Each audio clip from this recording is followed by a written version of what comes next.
Here's a question for you. Do you often take part in meetings? Well, if you do, then you need to watch this lesson. So, welcome back to Let's Speak English, and I'm Lalita and I'm here with another short lesson for you, busy people. Before we get started, a quick reminder to subscribe to my channel, Let's Speak English. So, in this lesson, I'm going to show you 10 great verbs you need to know for business meetings.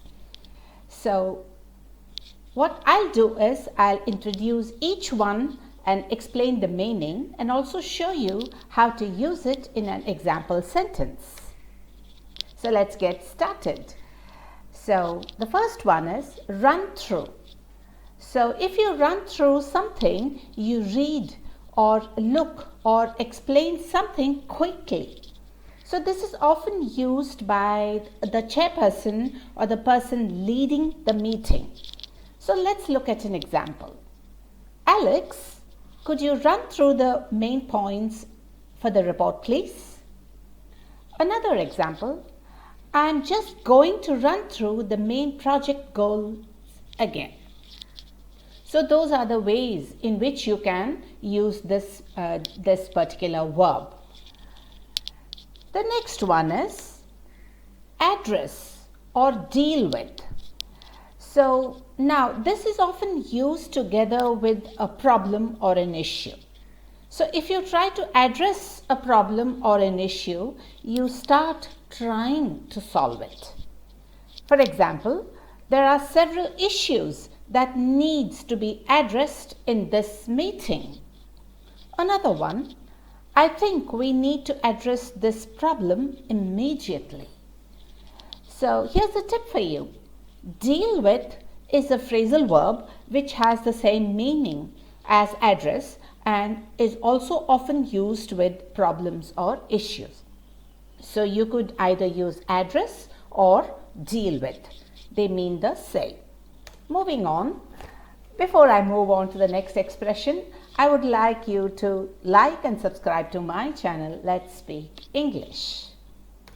Coming up is the third verb, consider. So this means to think about something carefully, especially before making a choice or decision. For example, we have to consider all options before making a decision. Or another example, have you considered reducing the training costs? So here's another tip for you. So when we use consider with another verb, we need to use the ing form or the gerund form of the verb. So that is how we use it in a sentence. So moving on, the next one is bring up. This is absolutely a great verb. To mention, so what do we mean by it is to mention a subject or to start to talk about it. That is when we bring up a subject or bring up a topic. For example, that's a very important point and I'm glad you brought it up. Another example, I don't understand why you are bringing this up now. It's not really relevant. So that is how we use bring up. The next verb is move on, which means to start talking about a new subject. So we can't agree on this right now. So I think it's best we move on to the next item on the agenda. So that's how we use move on. So another example is, before we move on, does anybody have anything to add? Now, that example actually is a very good introduction to the next verb, and that is add. So this means to say more about something that has just been said. For example, I'd like to add something before we move on. Or, is there anything else you would like to add? So that is how we use that particular verb add. The next verb, a beautiful verb for that matter, is clarify, which means to make something clearer or easier to understand. So this is how we could make a sentence using this verb. Could you clarify the first point, please? I don't understand it completely. Or you could say something like this. Please let me know if you need me to clarify anything. So moving on, the next one is comment. This is to express an opinion about something, and it's often used with the preposition on. So an example, would you like to comment on this? Or it's important, so I'd like everyone to comment. So that is how we use it in a sentence. The next verb is rush. It is to do or decide something too quickly.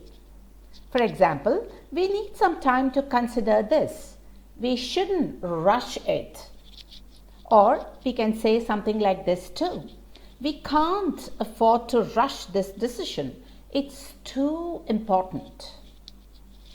Moving on, the next phrase is wrap up, which means to finish a meeting or to bring the meeting to an end. So this is how we can use it in a sentence.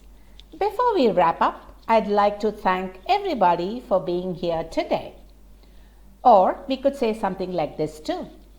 If nobody has anything else to add, then I think we'll wrap it up. So those are some of the verbs that you can use in your meetings and make it sound very effective too. So I hope you can use some of these verbs in your business meetings. And if you like this lesson, do not forget to share it with your friends and colleagues. That's all from me in this lesson. Do not forget to hit the like button and subscribe to my channel, Let's Speak English. Thank you.